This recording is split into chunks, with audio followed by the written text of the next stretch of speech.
पुढली बातमी आपण जाणून घेऊयात। जळगावच्या पाचोऱ्यातील जवान मनोज पाटील यांच्यावर सध्या कौतुकाचा वर्षाव केला जातोय। लग्नाला अवघे 2 दिवस झाले असताना तिसऱ्या दिवशी हे जवान सीमेवर निघाल्याचं पाहायला मिळालं। भारत आणि पाकिस्तान यांच्यात सुरू असलेल्या तणावपूर्ण परिस्थितीमुळे जवान पुन्हा देशसेवेसाठी निघालाय आणि यावेळी जवानाला सोडण्यासाठी भुसावळ रेल्वे स्टेशनवर नातेवाईकांनी मोठी गर्दी केली होती। देशापेक्षा मोठं काहीही नाही अशा शब्दात मनोजच्या वडिलांनी आपली भावना व्यक्त केली। तर माझा पती देशासाठी निघालाय याचा मला गर्व आहे असं पत्नी यामिनी म्हणाली आहे। कर्तव्याच्या हाकेसाठी नवविवाहित जवान सीमेवर गेल्यानं आई वडील पत्नी आणि भावाला अश्रू अनावर झाल्याचं पाहायला मिळालं।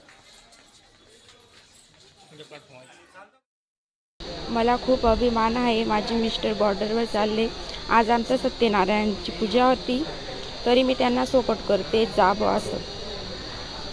देशाचं संरक्षण महत्त्वाचं वाटतंय तुम्हाला? हो, देशासाठी जावं असं।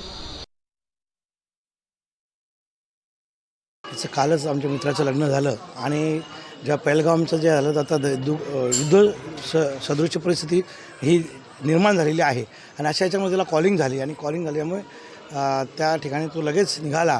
म्हणजे अजून हळदी फिटली नाही आणि मेहंदीही मिटली नाही आणि असा हा आमचा नवरदेव असलेला हा जवान सीमेच्या सुरक्षेसाठी, आमच्या संरक्षणासाठी, देशाला सुरक्षित ठेवण्यासाठी हा जात असताना आम्हाला सगळ्या पाचोरेकरांना अभिमानाची गोष्ट आहे।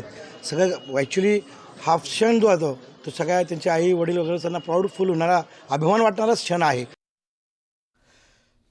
आणि यानंतर एक ब्रेकिंग न्यूज अशी की तिन्ही सैन्य प्रमुख पंतप्रधान मोदींच्या भेटीला गेलेले आहेत। युद्धजन्य परिस्थितीचा तातडीनं आढावा घेतला जाईल। देशातील तणावपूर्ण परिस्थितीच्या पार्श्वभूमीवर थलसेना, नौसेना आणि हवाई दलाचे प्रमुख सध्या पंतप्रधान नरेंद्र मोदींच्या निवासस्थानी उपस्थित आहेत। या बैठकीत सीमेवरील स्थिती, देशाची लष्करी सज्जता आणि पुढील संभाव्य कृती आराखडा यावरती सखोल चर्चा केली जाईल। आणि अधिक माहिती आपण जाणून घेणार आहोत। आमचे प्रतिनिधी प्रशांत लीला रामदास आपल्याबरोबर आहेत। प्रशांत, गेल्या 2 दिवसापासून दिल्लीच्या संरक्षण मंत्रालयामध्ये जोरदार घडामोडी, हालचाली, बैठका होताना दिसत आहेत।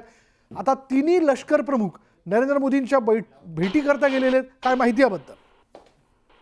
बरोबर, ज्याबद्दल माहिती मिळते की साधारणतः थलसेना, नौसेना आणि हवाई दलाचे प्रमुख सध्या पंतप्रधान नरेंद्र मोदींच्या निवासस्थानी दाखल झालेले आहे।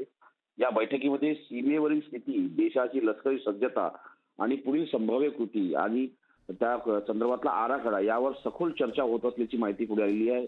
आपल्याला माहित असेल केंद्रीय संरक्षण मंत्री राजनाथ सिंह यांनी आज सकाळी तिन्ही सैन्य दल प्रमुखांची बैठक घेतली होती। त्या बैठकीला चीफ ऑफ डिफेन्स स्टाफ उपस्थित होते आणि त्यानंतर तो बैठकीतला जो अहवाल होता तो निश्चितपणे पंतप्रधान नरेंद्र मोदींना केंद्रीय संरक्षण मंत्री यांनी सांगितलं फोनद्वारे, अशी माहिती पुढे आलेली आहे।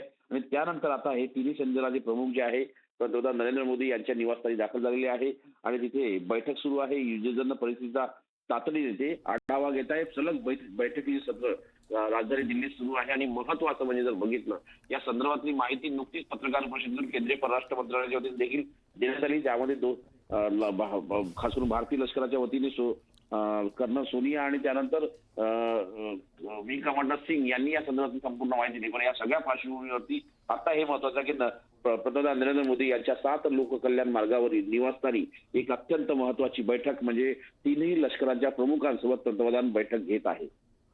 धन्यवाद प्रशांत या सगळ्या माहितीबद्दल।